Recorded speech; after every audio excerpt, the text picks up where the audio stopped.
This week, in preparation for Ian heading back to give us a hand with these plinths, we epoxied all of the bare wood that we were working with last week. Now we just need to trim it all together so that we can get the benches and the cabinets fitting exactly as they need to.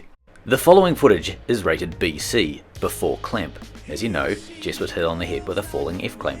Some of this footage was shot prior to that. She's healing well and orders from the Admiral's cabin are increasing on a daily basis. So we've got a curved wall here, Yep. And there's a square cut on the end here, Right, so I'm just going to trim the end of that to get a better match so you're not trying to fill it with a million gallons of sealer. So what's the plan about the end sticking out the corner here over the door? There's not much you can do about it, I don't reckon. So make the door longer? Well, the door's clearing. Yeah. So you probably just Make some sort of trim. Yeah, some sort of trim to fill that in, I guess.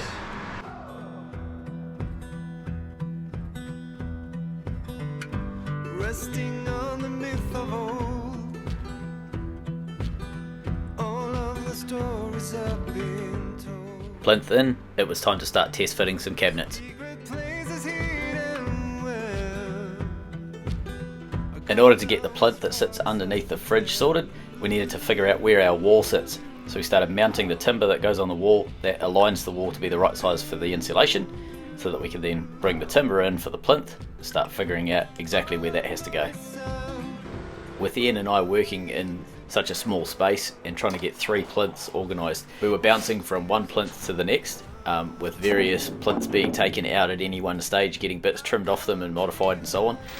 The way that we decided to hold this main plinth down was to screw in from either side with some pretty serious wood screws. There's 3 on either side going through the metal tags that we welded to the deck and then into the sides of each of these timber blocks, and then the timber blocks get screwed down through the plinth and down into the block to hold it vertically.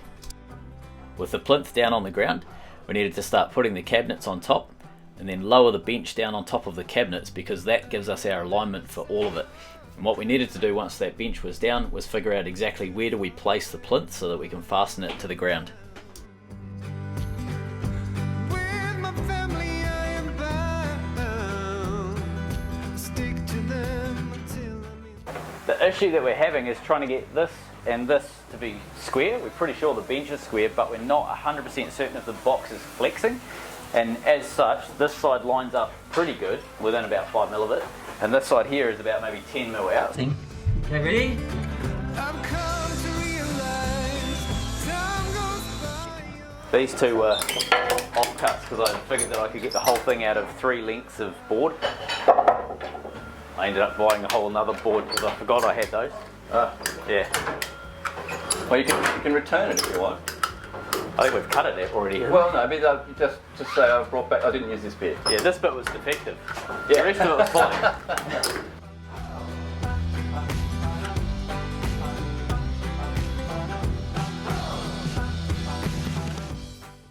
Because the plinth at this end is maybe 150 millimeters in that direction just there, the screws that we've got, they don't actually fit. They're long, but they're not quite long enough. So to deal with that, we've glued another block of wood on top so that we can just build that anchoring point up further.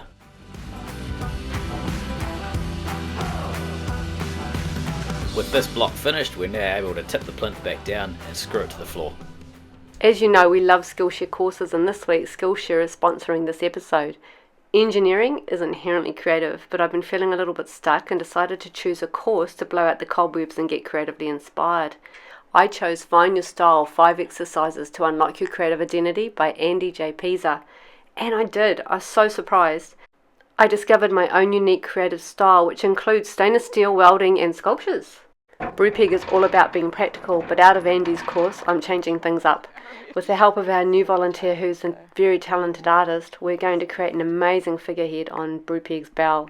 It will be stainless steel welded, a female image, a mix of Celtic, Viking and Maori design with a little warrior thrown in. She will emerge from the hull and the anchor will sit as a shield on her arm. Skillshare has thousands of inspiring classes for creative and curious people like us. And the first 1,000 people to use the link in our description will get a free trial of Skillshare Premium membership. And after that, it's only around $10 a month. Because this is a custom boat and almost everything we touch has to be designed on the fly, we've already diverged from the original plan, which was a single piece plinth. We need additional height for the fridge. So we're splitting the plinth into 2 and we're lowering the fridge component down And these 3 wedges that you can see here that Ian's made, he's just organising those to be the right height and level so that we can build the top and then the second part of the plinth to the left of this one. If I come right down low, you can sort of see what we've done with these guys. We've got wedges on the floor to compensate for the bend. That's the size of the fridge, that's the footprint that you can sort of see there. Now over on this side there's going to be a gap. Now rather than have a wall panel come across and basically fill up this part of the wall, that's what that panel there is a wall panel for that area, we're actually changing our plan. There's a 15mm wall, plywood wall that's beside the fridge. We're going to put a really chunky bit of timber in here. We're using 17mm marine ply. It's going to be bolted onto this rib here. It's going to come out, and then we're going to screw through the 15mm plywood all the way up so that the side of the fridge casing is really stiff. So we've just gone down and made a template for this, and we'll start cutting into the 17mm. So we have a piece of 17mm marine ply. It's not long enough for what we need. I'm going to stretch it. It's going to be stretched. This piece of 4mm template ply here, you see we've got a little bit of a kickback going on at one end here. We're going to make the 17mm that width, chop off that little dog leg and then cut it to that length there. Things come up, things go down, make me turn back around. My spider sense screaming that I'm mad. A big storm blew up. The edge of this piece of timber is the source of truth for where we're placing our plinth. So now that we've got this in, we can fit the plinth onto the ground, mark out where it has to go, and start screwing everything together.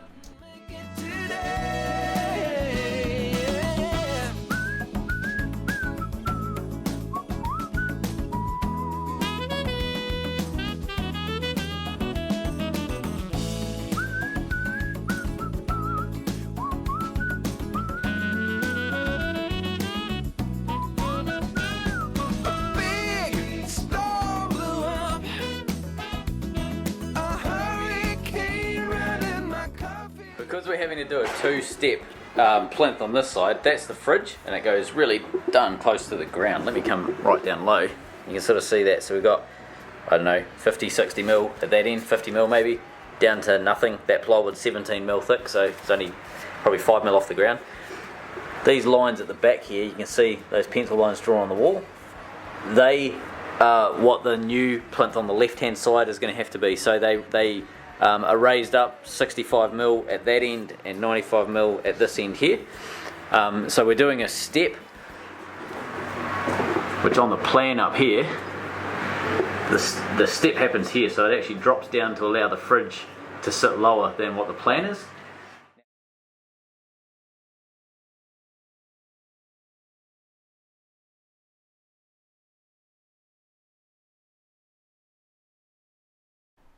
With the small base plinth for the fridge done, we're on to the second that holds the cabinets.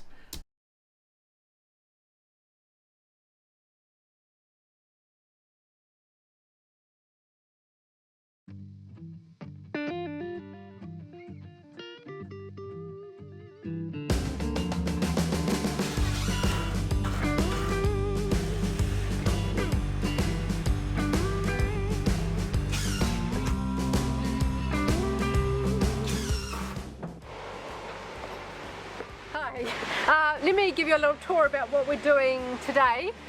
Ian's coming tomorrow and we've got Yasmin back to give us a hand, but it's all about plinths, getting the plinths in, so we're just doing the finishing work, except for this. This is the lee board that's going in the bunk room up top. We're just doing some finishing work to get some white paint on there.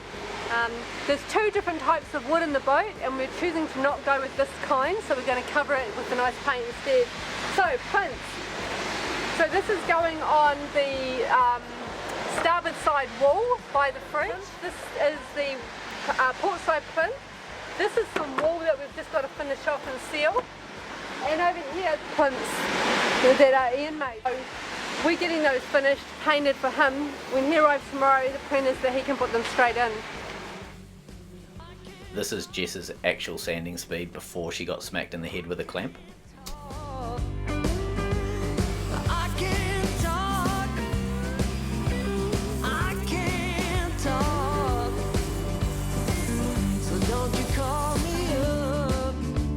baby, I can't talk.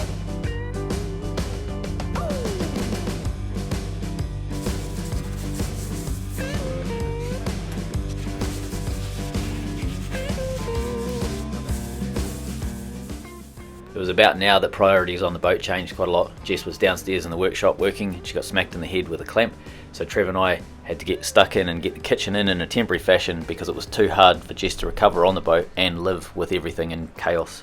We're going to aim for getting these two guys in, so we need to just glue them down to the floor. You can sort of see the marks on the floor where they have to go, and then we also have to get this positioning piece of timber in. So this is a piece of 17mm marine ply, but that's also a structural member to stop the fridge from going sideways. So that's going to be screwed to the cabinet that the fridge is a part of.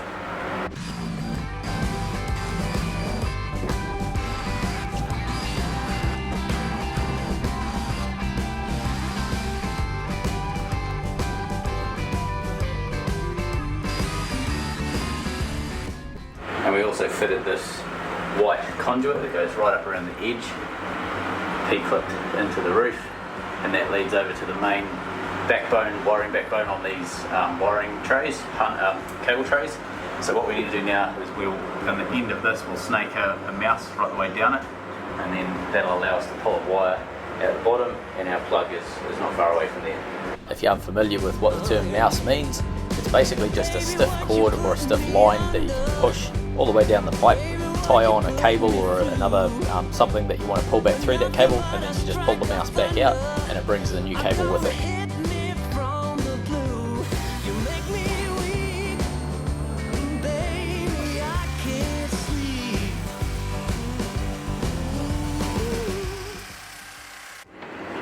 We have our insulation in, we have our big channel cut where the pipe sits, and we also need to make a clearance hole in the wall beside the fridge so that we don't have to rip panels apart to get that pipe in and out. We're going to just pull the fridge out, replace the pipe, put the fridge back in whenever we need to.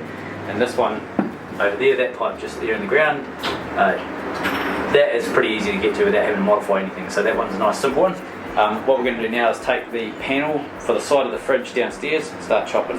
The hole that we need to trim in this wood was the first proper job that we were able to use our new AEG half-inch router. This was donated by Peter Graham. This thing is a beast. With it we were also able to get a set of tools for it, so we've got quite a few, I think 50 odd bits for it. It's just the most beautiful, accurate machine to use, so thanks so much, Pete. Actually, it's the wrong way. I'll go around that one. Right. It's the wrong way for this one.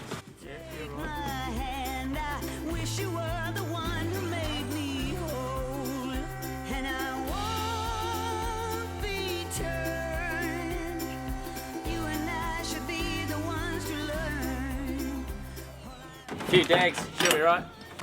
We use the aluminium straight edge for the sides, so we get a nice straight side, but I freehanded the corners, so the corners had a few sort of lumps and bumps that I just wanted to smooth out, and the flapper wheel took it off pretty easily.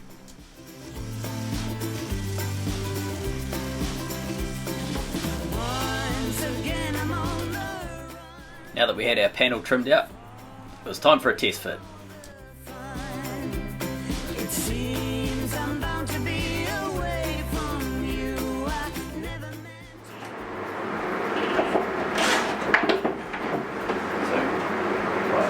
You good at the bottom? Yeah, I'll come in. Tell me when you're ready. Go.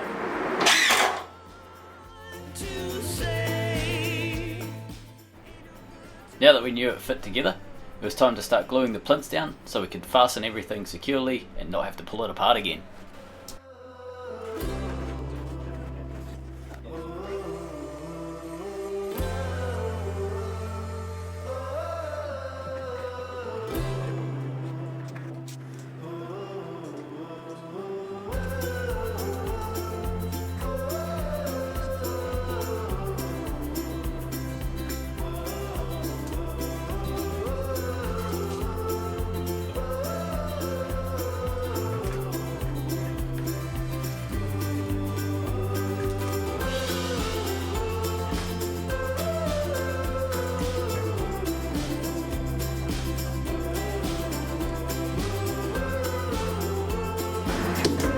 New wiring standards dictate that the fridge has to be able to be turned off before you pull it out of its recess.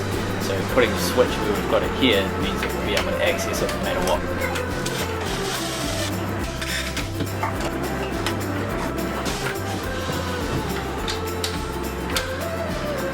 Two galley plinths glued down. They are not coming out.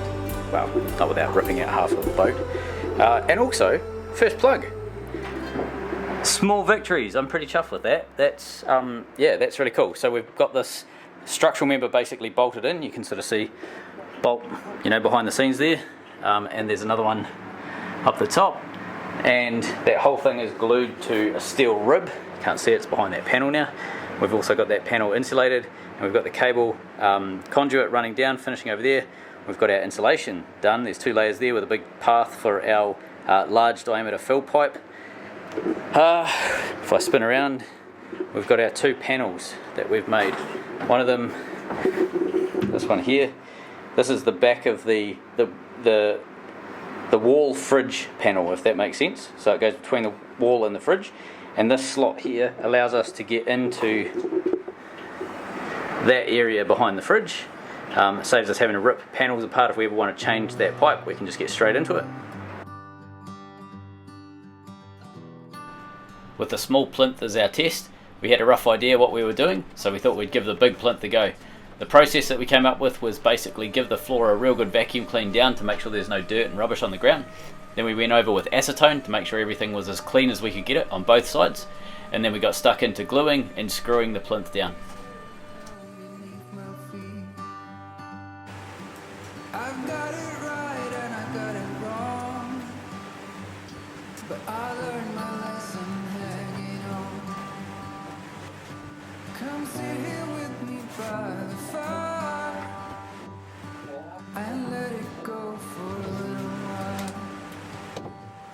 So be here as the night starts falling. Let my fingers walk over your head. We got nothing to be scared of. I'd rather be with you than by myself. Now all is in your head.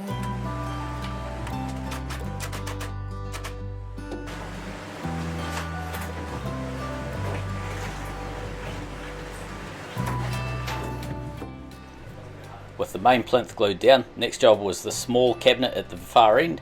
Trev came up with an awesome idea to stop it from sliding down the deck. Because the deck's angled, as soon as you put it on the adhesive it starts to try and run down the deck. Use magnets. So we grabbed some big neodymium magnets that we had, lined them up with the edge like this, and then when we glued everything down, it was a perfect little stop. The only thing that was for me, and I saw the angels coming down, and they sang a song, they sang it loud, and I still remember parts of it. With the small cabinet at the end now glued down, we had to make sure that everything lined up. So the only way for us to know for certain was to put the bench on the 2 cabinets, jam the bench into the far corner, and then make sure that we've got our cabinet square to where it needs to sit. Once we're glued in and it's all set, it's never moving again. All this time you waited for me.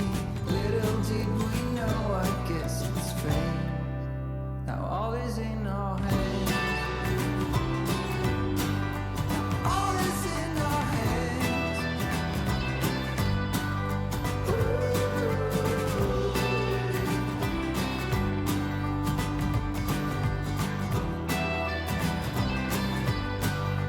All is in our hands.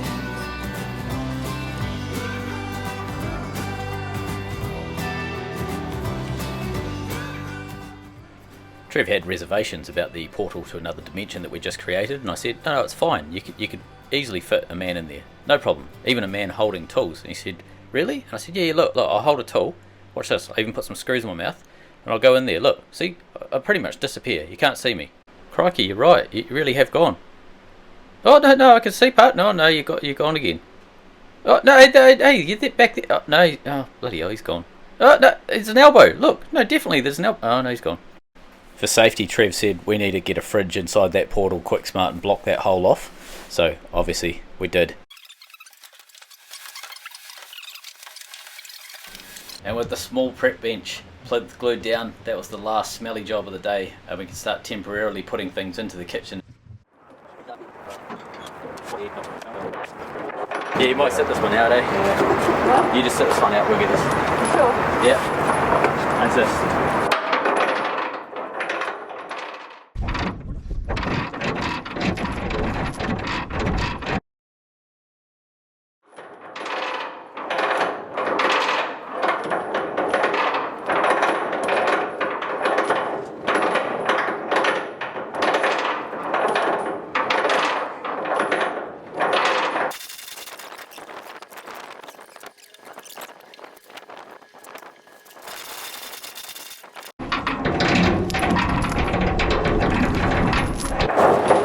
He's warming up. Now you want to rest up. It's only 150 metres to go. Now drop that back end down and drag it on the front.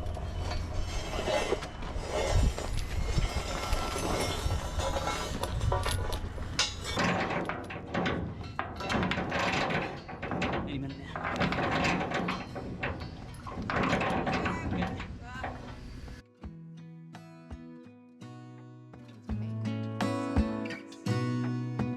Gonna stay in this moment. Gonna lay here on the grass.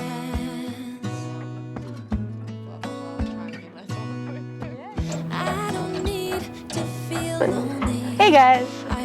So my dad is my rock star at the moment. He helped me to get myself all the way up here from the Blue Mountains, New South Wales, and I don't think I would have met these amazing people without him. So thank you, Daddy.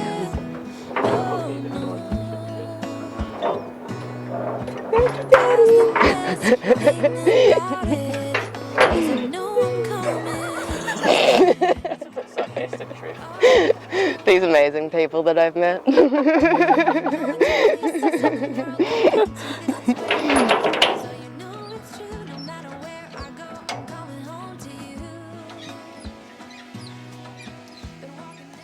With the hauling, we managed to get the anchor chain vertical. This was going to be the difficult part, lifting the chain and the 112 kg anchor. Luckily, the little deck crane up the front of the boat, really, it was slow, but it worked. I'm always feeling homesick.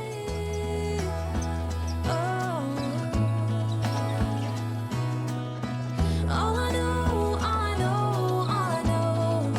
is this is where my heart is.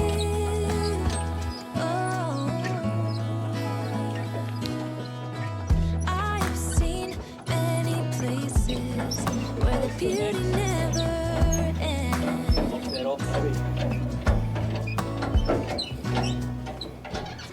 And that's as far up as we got the anchor before we started to really lose the light. We thought we'd do the rest in the morning.